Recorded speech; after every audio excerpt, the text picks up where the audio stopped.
hablamos de cuáles serían los target o cuáles serían los sustratos, mejor dicho, los sustratos en el cual utilizar la metodología alternativa. Otros organismos inferiores, bacterias, hongos, algas, organismos vertebrados en etapas iniciales de desarrollo y, por supuesto, los ensayos clínicos experimentales utilizando la aplicación del cosmético, que esto tiene la particularidad de situaciones reales y a veces situaciones maximizadas. Ahora me volvió a cambiar de abajo. Bueno, entonces, hasta ahora vimos un poco el contexto de los ensayos alternativos, cuál es el concepto, cuáles son. Ahora, otro punto que realmente me gustaría, lo voy a desarrollar muy rápido, porque esto, esta es la primera charla, o sea, yo quise en una primera charla tratar de abarcar todos los temas digamos, y poner todo lo que la industria está necesitando y todos los grupos que están conectados, cómo poder trabajar en conjunto. Entonces, ¿qué son métodos válidos y qué son métodos validados? Evidentemente, los métodos válidos son los métodos que permiten a un investigador calificado disponer de resultados que él sabe cómo reproducir e interpretar utilizando el método científico, pero que obviamente tiene una gran confiabilidad porque son ensayos que están realizados con procedimientos operativos estándares, con un manual de calidad, es decir, de una forma siempre de la misma manera, en ensayos in vitro o en ensayos que pueden ser in vivo. En realidad, la tendencia es que los in vitro se utilicen los métodos validados, que es lo que vamos a ver después.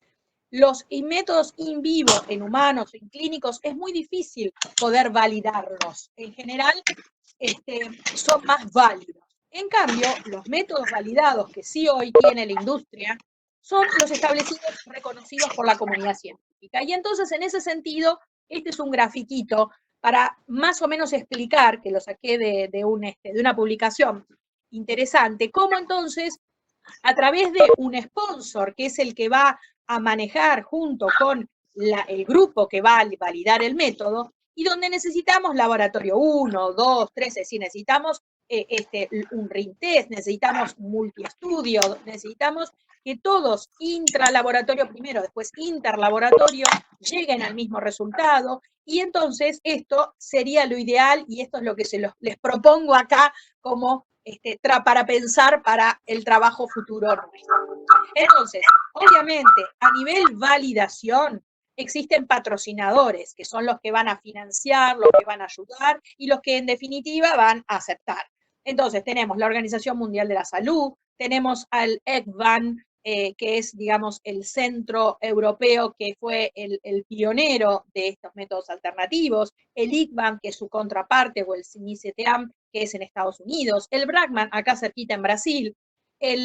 También como digamos, patrocinadores tenemos al Ministerio de Salud de Canadá, a la Cámara, al Instituto de Validación japonés, al coreano, a una asociación que es de cooperación internacional de métodos alternativos y por supuesto a la OSD, que es la, digamos, aquella institución que es la que de alguna manera saca las normas y las metodologías que son validadas.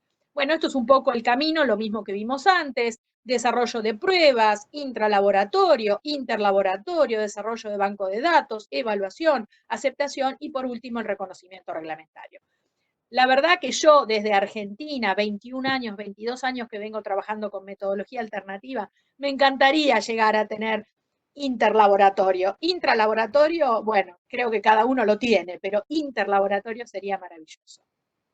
Bueno, entonces, los métodos alternativos validados y aceptados por los ingredientes cosméticos que son las metodologías por la OECD, tenemos determinadas guías para las sustancias químicas que, como ven, reemplazarían esta forma de los ensayos in vivo.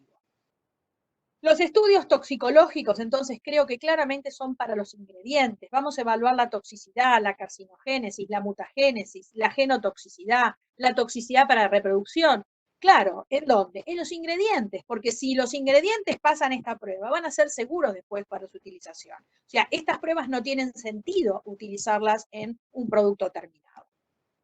Entonces, por supuesto que sabemos que hay sustancias CMR, sabemos sustancias que son las PBT, las BPBB, los disruptores hormonales, todo esto son las que potencialmente hay que hacer los ensayos a los ingredientes nuevos que queremos incorporar en la industria.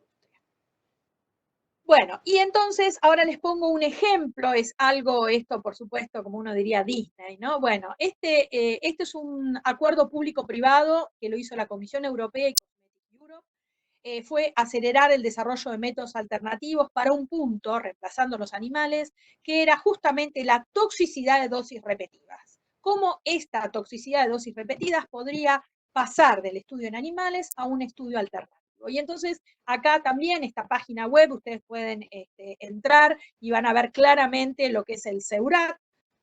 Acá trabajaron 70 universidades, institutos públicos, privados, de investigación, y justamente 7 proyectos fueron los que se llevaron a cabo. La inversión de estos 50 millones de euros lo puso la industria, lo puso justamente la Cosmetic Europe. Por supuesto, la Comisión Europea también aportó algo, pero esta parte prácticamente fue aportada por la industria. 16 países estuvieron en juego y del 2011 al 2015 fue el plan de trabajo. Bueno, ¿qué es SEURAT? Es justamente la evaluación de la seguridad para último reemplazo de los animales de laboratorio. Entonces, entender cómo estas sustancias químicas causan reacciones adversas y predecir esos efectos tóxicos. Ya les digo, pueden entrar a la página web y está todo explicado. Yo les traje como un resumencito muy, muy breve. Esos proyectos son 6 proyectos de investigación con stem cells, con desarrollo de bioreactores, con detección de puntos finales para investigar biomarcadores que nos darían el indicio de la toxicidad en una célula, en un órgano, en el humano, y el COSMO, que es de alguna manera la herramienta que nos permite computacional, justamente como vimos, el QSAR también ser algo muy importante. También el NOTOX, que es la predicción de efectos a largo plazo, el TOXBAN, que es también el análisis de datos, y el COACH, que fue, digamos, la coordinación, no fue el proyecto, sino la coordinación de todo. Entonces, este es un poco el esquema del SEURAT, ya les digo, en la página lo tienen, pero lo que me pareció interesante es este abordaje que lo hicieron, tuve la posibilidad de verlo cuando se presentó. ¿Qué pasa, por ejemplo, frente a una nueva formulación de un shampoo que ha sido desarrollada con un 10% de un nuevo ingrediente que se llama X? Y ahí tenemos al ingrediente. Entonces, queremos ver si este ingrediente puede ser seguro en este shampoo. Entonces, la pregunta es, ¿este compuesto y la concentración de uso es segura para el consumidor? Entonces, bueno, primero, ¿cuál es el escenario? Es un producto dérmico, bueno, cuero cabelludo, y es rinse off, o sea, se enjuaga. Cantidad del compuesto que puede ser de alguna manera si es absorbido por el cuero cabelludo, sabiendo que la vía transanexial es una de las vías de mayor chances de que los compuestos ingresen en el organismo. Y además la identificación de peligro. Entonces, todo esto nos da propiedades de toxicidad intrínseca del compuesto X. Todo esto es teórico. Entonces, ¿cómo analizamos esta preocupación de este nuevo componente? Bueno, mediante justamente el TCC, este compuesto del umbral de toxicidad respecto a esta sustancia. Entonces, bueno, este TCC es como la exposición de la piel y los posibles efectos locales tienen que estar considerados. Entonces, el interés particular de la cantidad del compuesto X que puede penetrar a la barrera de la piel, que si eventualmente se encontraría en sangre y después encontrarlo en los órganos, por supuesto. Entonces, este concepto fue desarrollado para la vía oral, pero en el caso del SEURAT lo utilizó para extender para la vía tópica. Entonces, este umbral se clasifica por distintos tipos de clases químicos que se llaman Kramer. No me voy a entrar en la toxicología, pero esto sería interesante y tenemos varios de los que nos han contestado y otros que por ahí tímidamente no nos contestaron para poder dar charlas, que nos pueden hablar un poco de todo esto de la toxicología, que es realmente muy interesante. Así que posiblemente sean temas para futuras charlas virtuales. Entonces, este compuesto X, que los únicos datos que se conseguían eran, digamos, tenemos datos de alguna fórmula, ahora vamos a ver, molécula parecida, lo que nos interesa saber es si hay una cantidad que se podría absorberse en la piel, la frecuencia de aplicación, el sitio de exposición. Entonces, se hace un estudio después de pasar el TCC con lo que se llama el Red Across. Y entonces, ¿esto qué quiere decir? Bueno, comienza la similitud de predicción de esta molécula con otras moléculas conocidas, con otros compuestos. Y entonces ahí nos encontramos con que este nuevo producto es parecido al piperonil butóxido, al PBO. Vemos que una estructura química bastante similar. ¿Pero qué es este piperonil butóxido? Bueno, se sabe que se utiliza en roedores, la estructura es muy similar, se utiliza en roedores como tóxico. Entonces, altas dosis es tóxico hepático en roedores, produce tumor de hígado, daño, es decir, tiene un efecto hepatotóxico. Entonces, es muy importante chequear con la base de datos del COSMO. Por supuesto que también se evalúa si ese PBO afecta a otras células en el camino que va a su toxicidad hepática. Y sí sabemos entonces que el PBO ataca directamente al hígado. Entonces, lo que vamos a enfocarnos es si este compuesto X, si eventualmente se absorbiera, si eventualmente circulara en sangre y si eventualmente llegara a las células de hepatocitos. Entonces, bueno, ahí de nuevo se ve la estructura y su similitud. Y entonces lo que tenemos que ver es si se aplica todo lo que es el modelo de farmacocinética, PBK, y que todo esto es lo que está explicado en ese marco del SEURAT. Así que bueno, básicamente el modelo PBK, yo, digamos, lo tiro acá sobre la mesa para que después, en futuras charlas, podamos hablar un poquito de todos estos puntos que cada uno creo tendría 1 hora de charla o más. Pero bueno, entonces, ¿cómo determinar la toxicidad in vitro? El compuesto químico causa una toxicidad no específica que puede ser la muerte celular, pero también hemos visto que tiene una toxicidad específica porque ataca a las células del hepatocito. Entonces, utilizamos herramientas con cultivos celulares in vitro y también utilizamos para la citotoxicidad medición de viabilidad celular con un colorante. También utilizan, por supuesto, la tecnología de los omics, que de alguna manera es identificar y separar toxicidades, y además utilizan también biomarcadores. Como ven, es algo muy complejo. Los omics todavía nosotros creo que en la industria farmacéutica tal vez lo están usando, es investigar cómo puede haber una modificación en genes activados a una sustancia química. Todo esto nos da como una especie de huella digital de los tóxicos. Hay muchos omics, muchas huellas digitales, como pueden ser los metabolomics, los proteomics. Esto también daría pie, un poco esto es entusiasmarlos, aquellos que estén escuchando la charla, que por ahí puedan profundizar en toda esta parte de tecnología. Entonces, en definitiva, el SEURAT desarrolló justamente los fenómenos de colestasis, esteatosis y fibrosis externa, en células de hepatocito para demostrar si esta sustancia pudiera ser potencialmente hepatotóxica.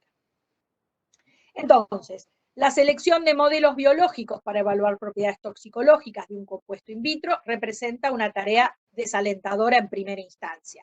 Pero si se trabaja con células stem cells que simulen a las del hepatocito o sustancias químicas que no siempre son tóxicas per se, pueden, de alguna manera, enzimas también en el hepatocito ser las responsables de estas reacciones. Entonces, esto es una posibilidad y esto es lo que concluyeron con el SEURAT.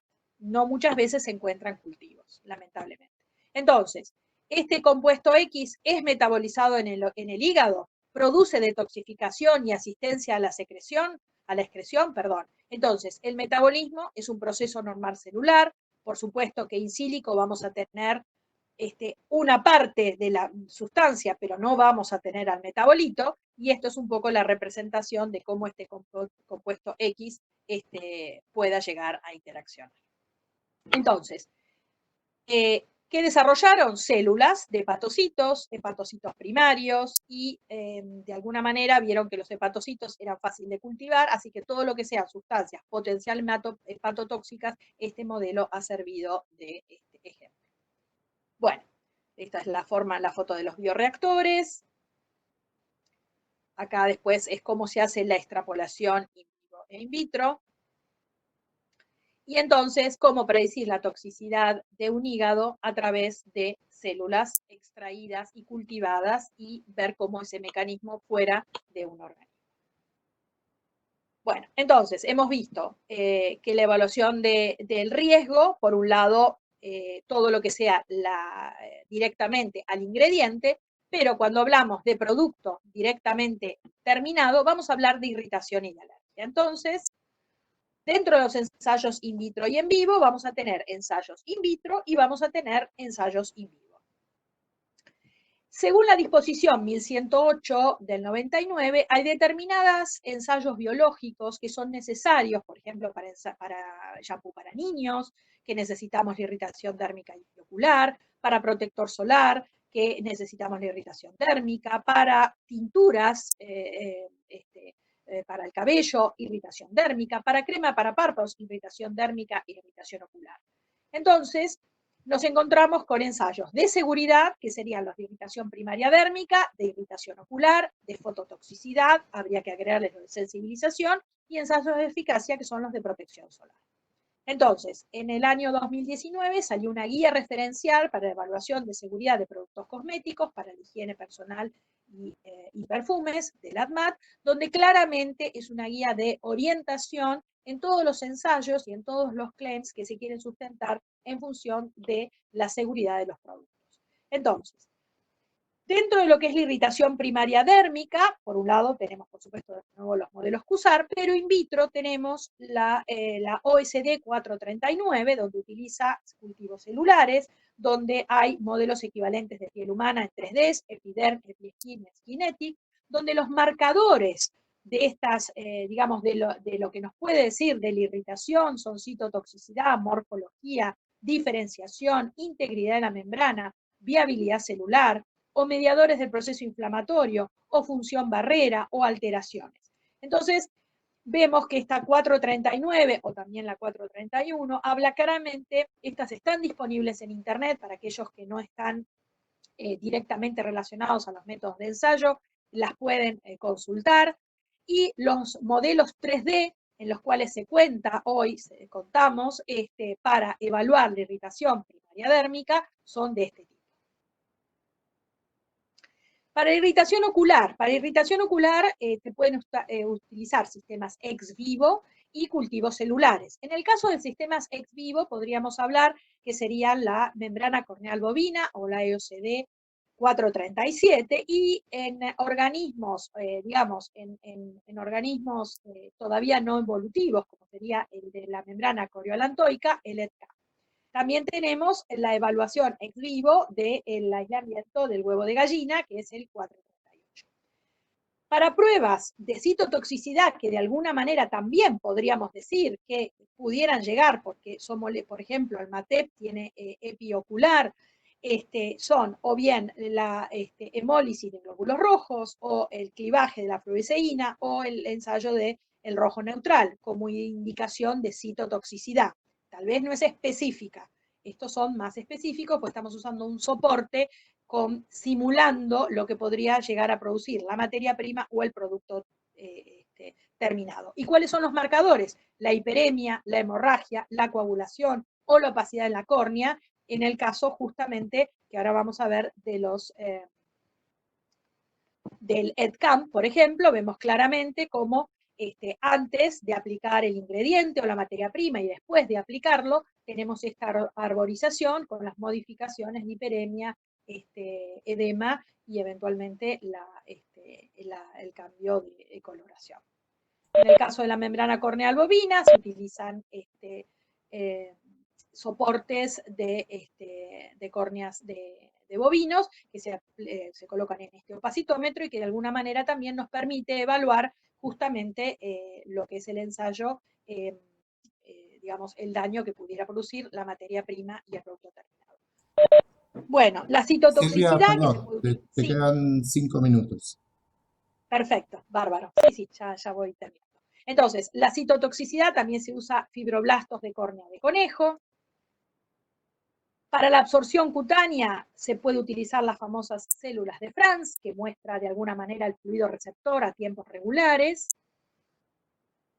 Y para la sensibilización, sabiendo que no es dosis dependiente, sabiendo que a veces la lesión es difusa, que tiene polimorfismo, es necesario muchas veces confirmarlo con un patch test. Pero ensayos in vitro tenemos la OSD 442, que es la del ensayo acá es 2R, porque estamos haciendo reducción y estamos haciendo refinamiento de la técnica, no reemplazo, porque se hacen ratones, y sí tenemos como cultivos celulares el Keratinosense, y donde vamos a tratar de ver qué marcadores podemos usar en función si estamos usando un organismo vivo o un cultivo. En el caso de la corrosión, este sí es para sustancias domisanitarios. Acá podemos tener, aparte de que sea el tema ocular, digamos, con el BCOP, tenemos la OSD 431, que utiliza un colorante justamente para ver la transformación del colorante en modelos 3D. Esto es para corrosión, cuando el producto realmente es corrosivo. Acá tenemos la 430 y la 435, el Corrositex. Esta es la 432, que es la captación de las células 3CT3, y este es el modelo in vitro de la fotocitotoxicidad, o la fototoxicidad que habitualmente muchos productos cosméticos son requeridos, en vez de hacerlo en animales. Entonces, la intolerancia a los cosméticos se relaciona generalmente con la formulación, con el lugar de aplicación, condición de uso, capacidad de penetrar en la piel. A veces hay reacciones que pueden ser inhalación de perfumes, absorción de algún ingrediente o reacción física como la oclusión, que esto no es menor.